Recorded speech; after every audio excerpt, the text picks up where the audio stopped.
So I'm pumped to introduce you guys to Brandie. We've had a chance to work together for a year. Before we do anything, I'd like to show you guys this clip, and then I want to get your thoughts on it.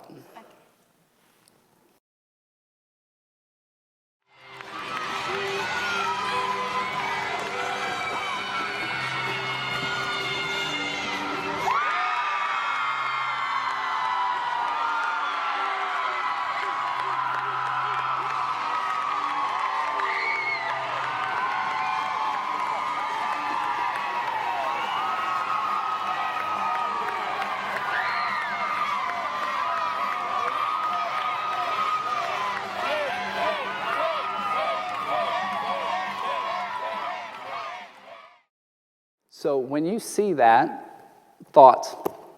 That literally just describes my whole season. Not the vault, but the reaction to it was just, my feelings for the entire season. Well, so can we actually go back to the very beginning for you? Yeah. When did your gymnastics journey start for you?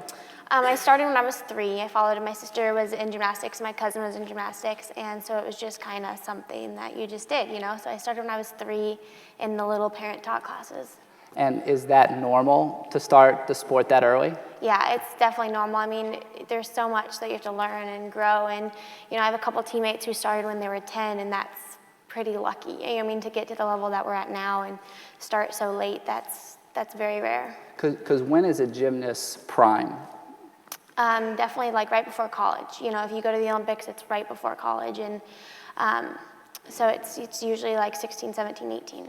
And so what's interesting about gymnastics is you're put into a sport before you're cognitively developed to make that decision for yourself, right? And then you start to get good at it. At what level do gymnasts start to specialize? I think most people try, you try a bunch of different sports, but starting right about level 7, even before that, because you train so many hours. You can't do any other sport with gymnastics or you won't excel. Unless you're one of the very few lucky people who can manage 2 sports. And how old were you when you were at level 7? I was 7. And so this is interesting. Can you share with them your daily agenda for training? Yeah, so when I started elite gymnastics, which was about 14, 15, 16 years old for me, I would wake up in the morning and I would go to the gym for about 2 or 3 hours. And so that was usually like 6 to 9. And then I would go to class. We were on the block schedule, so I took 2 classes at school and 2 online. And then after the 2 classes at school, I would go back to the gym for about 5 hours. Isn't that unbelievable? So you were training a total of how many hours per week? At least 30. And is that normal? Yes. And so if you think about that, talk about as you sort of transition into college, what that does socially, because you're kind of isolated, like you're not living a normal life, right? Yeah. I think it's different for every gymnast, but for me, I was lucky enough to get a little public school in there, and but coming into a classroom, I kind of was behind. I didn't really know.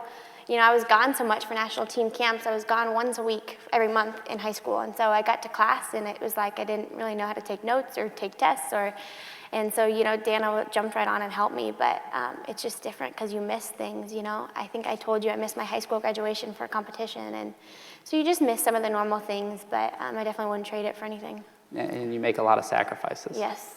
I think it's so interesting because for some gymnasts, they're having to choose whether or not, like, you could be a 12-year-old or a 14-year-old and say, man, is it too late for me to quit? Think about that for a second, because of the amount of time that you put into the sport. And so what's interesting about gymnastics is the outcome is based on the approval of judges. And so talk about how that impacts you and how much that leads to you valuing other people's opinions. I think as a gymnast in general, I think I can speak for every gymnast, is you're a perfectionist. And you're taught that because there is a standard of the perfect 10. And not only to get that 10, like I said in that clip, I got 1 10 from 1 judge, and yet I still didn't even get a 10 on the vault because it has to come from 2 judges. And so you're taught from the age of, as soon as you start competing, to value, the score that the judges give you. And it's interesting because perfection in your sport is actually attainable. Yeah. Where in other sports, it's not. And so you talked about perfectionism, and what goes into a 10 isn't necessarily just your routine. Is that accurate? Yes. Can you talk about that? Yeah, so especially, maybe not so much in the college world, but you're taught, to value more than just your performance. It's your body image or how you look, or like the way you do gymnastics, the way you were taught, whether it's, your technique or something like that. And so all that goes into the judging, whether they believe it or not. It goes into whether the judges like your gymnastics or not. It's very much human approval. This concept of body shaming, can you explain to them what that concept means?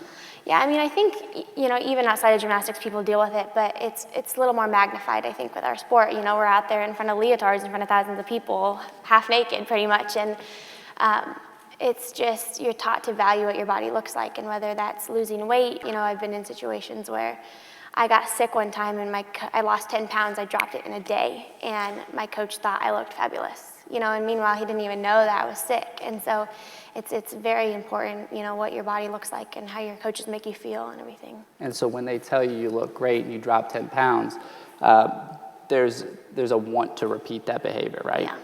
And can you share with them this concept of land and look? Yeah, so I told you as a gymnast, we're taught to value everybody's approval. And so we call this land and look, because as soon as you take a turn in gymnastics, you land and look at your coach. Now, even if I know it's a perfect vault, I'm still going to land and look at my coach just for him to validate that, because that's what we're taught to value. And it's interesting because I shared this with some of the guy athletes that I work with, and I asked them, what do you look at? And then I posed this question to them: are you, the girl that you're dating, do you care more about what you think about that girl, or what your peers think about that girl? And what do you think they said? So I don't think that this is a gymnastics-specific issue. In fact, I actually think that this gives you an opportunity to understand those forces better. Yeah. So then you're more prepared as you exit out of the sport. Is that accurate? Yeah. And talk about, we've done a lot of sessions with the team at Georgia.